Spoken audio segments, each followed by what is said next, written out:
ನೀವು ಗಮನಿಸ್ತಾ ಇರ್ಬೋದು.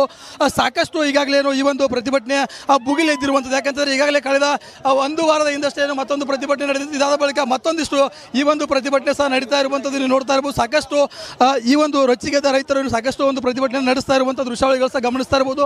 ಮತ್ತೊಂದು ಭಾಗದಲ್ಲಿ ನೀವು ನೋಡ್ತಾ ಇರುವಂಥ ದೃಶ್ಯಾವಳಿಗಳು ಅಂತಂದರೆ ಈಗಾಗಲೇ ಈ ಒಂದು ಅಂದರೆ ರಸ್ತೆಗೆ ಏನು ಯಾವ ಮಾರ್ಗವಾಗಿ ಈ ಒಂದು ಆ ರಸ್ತೆಗಳಿಗೆ ವಾಹನಗಳು ಬರ್ತಿದ್ವು, ಆ ವಾಹನಗಳಿಗೆ ಏನು ಮುಳ್ಳು ಆ ಕಂಟೆಯನ್ನು ಹಚ್ಚೋ ಮೂಲಕ ಇಲ್ಲಿ ರೈತರು ಪ್ರತಿಭಟನೆಯನ್ನು ನಡೆಸ್ತಾ ಇರುವಂಥದ್ದು. ಹೀಗಾಗಿ ಏನು ಅನ್ನದಾತರ ಆ ಜಮೀನಿಗೆ ಬೆಳೆಗಳಿಗೆ ನೀರನ್ನು ಹರಿಸಬೇಕನ್ನೋ ನಿಟ್ಟಿನಲ್ಲಿ ಈ ಒಂದು ಪ್ರತಿಭಟನೆ ಸದ್ಯ ನಡೀತಾ ಇರುವಂಥದ್ದು. ಸಾಕಷ್ಟು ಏನು ಕಳೆದ 26ನೇ ತಾರೀಕಿನಂದು ಸಹ ಈ ಒಂದು ಪ್ರತಿಭಟನೆ ನಾರಾಯಣಪುರದ KB ಚಾನಲ್ ಕಚೇರಿ ಎದುರು ನಡೆಸಿದ್ರು. ಇದಾದ ಬಳಿಕ ಇವತ್ತು ಭೀಮರಾಯನ ಗುಡಿ ಬಳಿ ಇರುವಂಥ ಒಂದು ಬೀದರ್ ಶ್ರೀರಂಗಪಟ್ಟಣ ರಾಜ್ಯ ಹೆದ್ದಾರಿಯನ್ನು ತಡೆಯುವ ಮೂಲಕ ಈ ಒಂದು ಪ್ರತಿಭಟನೆಯನ್ನು ಸದ್ಯ ನಡೆಸ್ತಾ ಇರುವಂಥದ್ದು. ಸಾಕಷ್ಟು ಅನ್ನದಾತರು ಸಹ ಈ ಒಂದು ಪ್ರತಿಭಟನೆಯಲ್ಲಿ ಭಾಗಿಯಾಗಿದ್ದು ಸರ್ಕಾರದ ವಿರುದ್ಧ ಮತ್ತು ಇಲ್ಲಿರುವಂಥ ಜನಪ್ರತಿನಿಧಿಗಳ ವಿರುದ್ಧ ಒಂದು ಆಕ್ರೋಶವನ್ನು ಹೊರಹಾಕುವ ಮೂಲಕ ಸರ್ಕಾರದ ವಿರುದ್ಧ ಒಂದು ಬೃಹತ್ ಹೋರಾಟವನ್ನು ನಡೆಸ್ತಾ ಇರುವಂಥದ್ದು. ಕ್ಯಾಮ್ರಾಮನ್ ದುರ್ಗೇಶ್ ಜೊತೆ